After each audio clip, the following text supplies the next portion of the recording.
Capcom barusan aja memamerkan trailer terbaru dan gameplay Resident Evil 4 Remake.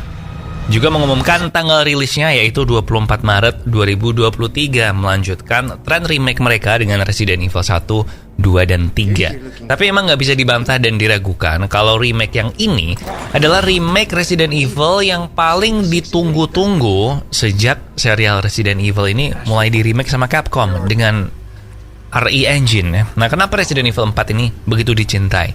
Game Resident Evil 4 ini adalah game Resident Evil atau RE yang paling laku, paling banyak dirilis dengan berbagai macam versi dari tahun ke tahun. Pertama ada GameCube Januari 2005, kemudian di PS2, Windows PC, Nintendo Wii, iOS, iPad, Zibo, PlayStation 3, Xbox 360, Android, PlayStation 4, Nintendo Switch, dan terakhir di Oculus Quest 2. 13 kali dirilis di platform berbeda, mengalami 3 generasi konsol, soon menjadi 4 generasi sama PlayStation 5 ini. Enggak sih, soalnya di remake ya.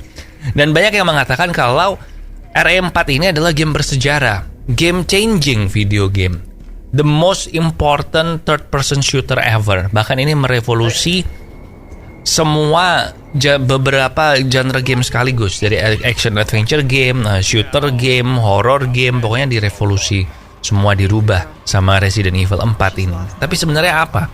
Perubahan apa emangnya yang dilakukan oleh RE4 yang sehingga membuatnya disebut sebagai revolusioner? Nah, kita akan bahas ini di atas-atas, bawah-bawah, kiri kanan.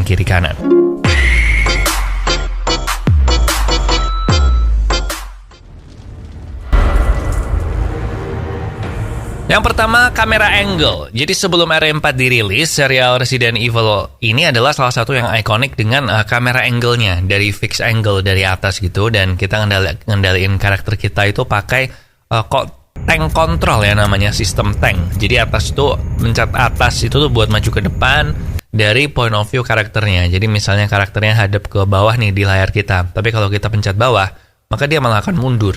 Jadi bukan ke arah bawah layar, tapi mundur point of view-nya dia. Nah, karena kameranya fix, maka seringkali trik-trik dari game horror ini tuh tiba-tiba ada musuh di depan kita yang kita nggak lihat, soalnya ketutupan background, yang kameranya ketutupan atau gimana. Nah, di RE4 kamera diganti menjadi over the shoulder atau di belakang karakter utama kita, yaitu Leon yang kita pakai. Nah, kameranya ini lumayan dekat nempel sama Leon. Jadi ini juga memberikan efek claustrophobic dalam game horror ini. Dan ini juga lah revolusi yang pertama, karena sejak ini hampir semua game action atau game horror sekalipun itu mengganti dengan point of view kayak gini. Mulai dari Metal Gear Solid, Uncharted, Gears of War, terus God of War, Dead Space, to the point sampai kamera angle ini tuh yang jadi default bayangan orang-orang gitu. Kalau game action, oh berarti kameranya biasanya gini, over the shoulder. Kedua, precision aiming. Jadi precision aiming ini sebelum RE4 untuk pertama kalinya kita bisa mengarahkan tembakan kita ke bagian yang kita mau, dan musuhnya pun bereaksi sesuai tembakan kita untuk game third person ya. Karena sebelumnya yang bisa kayak gini cuman yang FPS kan, yang first person gitu, first person shooter. Jadi kita bisa nembak kepala atau apa, itu pun paling cuma kalau di headshot langsung mati kan, one shot kill gitu. Tapi di RE4 nggak kayak gitu.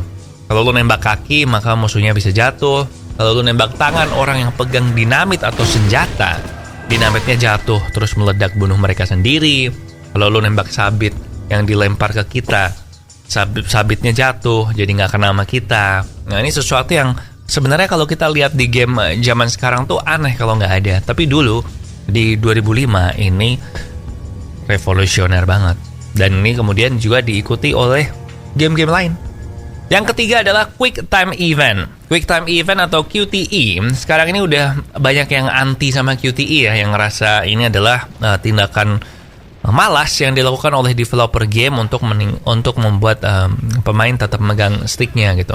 Tapi dulu ada satu masa, dan sekarang memang udah hampir nggak ada sih QTE, udah jarang banget. Tapi dulu ada satu masa di mana semua game itu ada QTE-nya, dan seringnya penerapannya tuh males banget gitu. Emang sejak kapan sih QTE ini booming? Lagi-lagi jawabannya sejak Resident Evil 4. Jadi ini sebenarnya cara dari sutradaranya si Resident Evil 4 ini untuk membuat supaya pemain game itu tuh nggak cuma bengong waktu nonton cinematic atau cutscene game gitu, supaya lebih engage dan tetap fokus lah waktu nonton cutscene atau waktu nonton filmnya gitu, karena tiba-tiba bisa ada quick time event nongol kan, lo mesti mencet tombol ini waktu dikejar batu, lo mesti mencet tombol ini waktu di filmnya tuh lo berantem sama bos gitu. Nah, yang kalau lo miss terus tiba-tiba lo langsung automati kan. Nah, QTE-nya Resident 4 inilah, Resident Evil 4 inilah yang ditiru oleh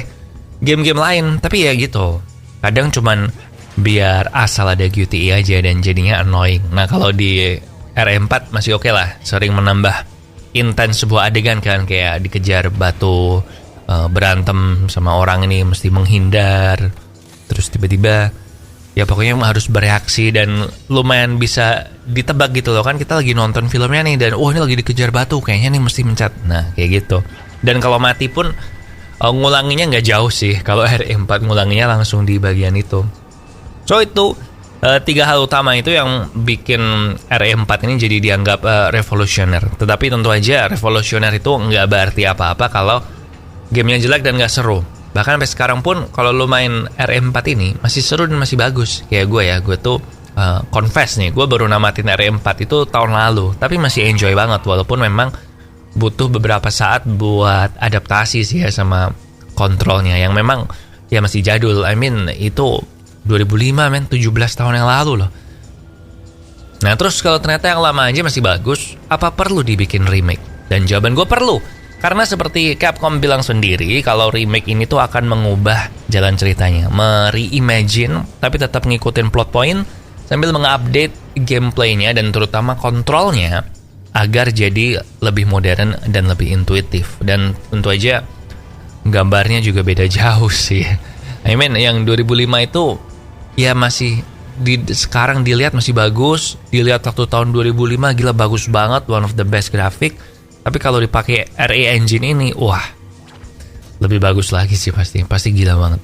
So nanti 24 Maret 2023, baik lo udah pernah main RE4 atau belum pernah main Resident Evil apapun atau belum pernah main RE apapun, menurut gue you must play it sih.